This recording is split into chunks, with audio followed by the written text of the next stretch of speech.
Bienvenue à un nouvel épisode de notre chaîne. Dans cette vidéo, nous parlerons du T-72 et pourquoi, malgré la perte de plus de 1700 de ces véhicules en Ukraine, les Russes continuent d'insister pour le moderniser et l'envoyer au front. Commençons par les bases de ce blindé emblématique. Lorsque le T-72 a commencé son parcours dans les rangs de l'armée soviétique en 1973, il a authentiquement révolutionné le monde des blindés. Se présentant comme un véhicule compact et relativement léger, pesant environ 41 tonnes avec un équipage de 3 personnes. Élargissant encore plus le concept de blindage de matériaux composites, inauguré par son prédécesseur, le T-72, résultant en un véhicule compact, agile, résistant face aux menaces de l'époque, avec une puissance de feu phénoménale. Armé d'une version encore plus létale du canon à âme lisse de 125 mm, le plus grand calibre parmi les canons blindés de l'époque. De plus, il était de fabrication rapide, utilisant des pièces des lignes d'assemblage déjà construites pour le T-62 et le T-60, résultant en une production dépassant les 25 000 unités livrées depuis 1900. Il a été largement exporté, adopté par des dizaines de nations à travers le monde. Mais c'est la Russie qui reste le principal utilisateur de cette machine, en faisant le pilier fondamental des opérations terrestres russes dans le conflit actuel avec l'Ukraine. Ce qui attire l'attention, c'est la dépendance croissante aux variantes plus anciennes et moins avancées à mesure que les pertes s'accumulent. Selon les observations des experts en renseignement sources ouvertes, la Russie a perdu depuis février 2022 en Ukraine près de 750 blindés T-72, principalement des versions plus modernes, qui étaient les premiers déployés par Poutine dans la guerre. Avec ces pertes, obligeant désormais les Russes à récupérer des modèles T-72A de l'ère soviétique directement des dépôts pour renforcer leur ligne de front. D'après les images et vidéos qui circulent sur les réseaux sociaux, nombre de ces T-72A et variantes Ural sont dans un état précaire ou même détérioré, révélant le niveau extrême de besoin de la Russie en termes de blindés pour remplacer ceux abattus sur le terrain. La Russie a l'habitude de garder ses véhicules désactivés sur des bases militaires exposées aux intempéries sans beaucoup de protection. Et depuis l'effondrement soviétique en 1991, on estime que de 6 à 7 000 blindés T-72, de versions très variées, ont été stockés dans de tels dépôts. Directement exposés à des hivers rigoureux et des étés brûlants qui ont éprouvé ces machines. Le processus de stockage de longue durée qui a commencé dans les années 90 a impliqué le retrait de la plupart des équipements électroniques à bord, ne restant que les systèmes électriques les plus basiques, les mécanismes mécaniques comme le système de rechargement et le moteur.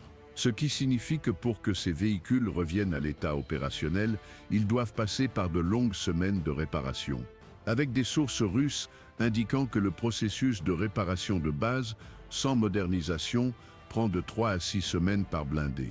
Mais s'il implique une modernisation, le processus peut s'étendre jusqu'à 4 mois, selon l'état d'origine du véhicule et le niveau de modernisation souhaité. Dans tous les cas, c'est beaucoup plus rapide que de produire un blindé comme celui-ci à partir de zéro. Passant à l'effort actuel, la Russie s'efforce au maximum d'injecter plus de ces T-72 dans le combat. Comparé au T-54-55 et T-62-64, le T-72 représente un saut brutal en capacité opérationnelle. Et même les exemplaires qui sont restés immobiles pendant des années sans soin peuvent avoir une base très solide, prête à être revitalisée et transformée en un char fonctionnel à nouveau, exigeant seulement une fraction du temps, de l'argent et de l'effort comparé à la production d'un blindé flambant neuf. En pratique, nous voyons un flux constant de blindés T-72 réhabilités entrer en action dans une proportion beaucoup plus grande que les T-90 plus récents.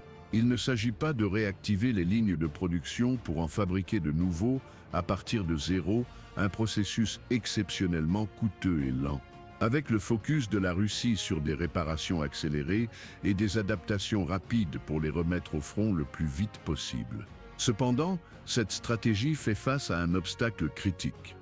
L'Ukraine élimine ses chars à un rythme qui surpasse la capacité de remplacement russe. C'est une course inégale où Moscou lutte pour suivre les pertes. Comme les analystes l'ont bien souligné, les Ukrainiens n'ont pas besoin d'anéantir tout le stock ennemi pour neutraliser les menaces des T-60. Il suffit de maintenir un taux de destruction supérieur à celui des livraisons de véhicules revitalisés. Et pour ce qu'on observe jusqu'à présent, c'est exactement ce qui se passe, mettant une pression constante sur les réserves russes et les usines de blindés. Cela nous incite à réfléchir sur le rôle central que le T-72 assume dans ce scénario. En fait, ce qui est déjà observé, c'est une diminution considérable du nombre de blindés russes sur la ligne de front. Si au début de l'invasion, la Russie lançait de longues colonnes contre les défenses ukrainiennes, utilisant ses véhicules comme fer de lance pour briser les lignes, maintenant, après des milliers de pertes, ces longues colonnes sont une chose du passé, avec la Russie préférant disperser ses blindés en unités beaucoup plus petites, agissant davantage comme un soutien que comme une tête de lance et de préférence depuis l'arrière, le plus loin possible de la portée des missiles et des drones ukrainiens.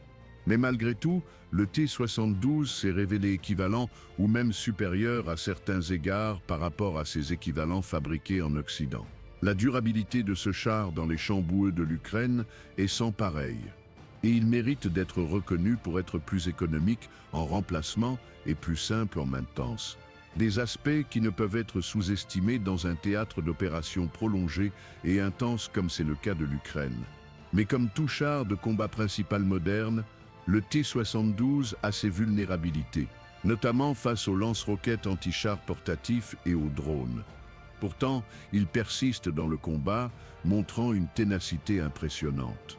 Cependant, en épuisant ses réserves et en recourant à des modèles de plus en plus anciens pour des rénovations, la Russie compromet sa capacité pour les futurs conflits. Il n'y aura plus de piles de chars prêts à être mobilisés et ceux qui resteront ne seront pas aussi accessibles en termes de coûts de remplacement. Et le redéploiement de cette flotte prendra des années, peut-être même des décennies, pour revenir au niveau antérieur à la guerre. Ce qui signifie que vraisemblablement, nous voyons maintenant en Ukraine les dernières grandes colonnes de blindés soviétiques en action. Et si vous n'êtes pas encore abonné à la chaîne, abonnez-vous dès maintenant et activez la cloche des notifications pour ne manquer aucune mise à jour.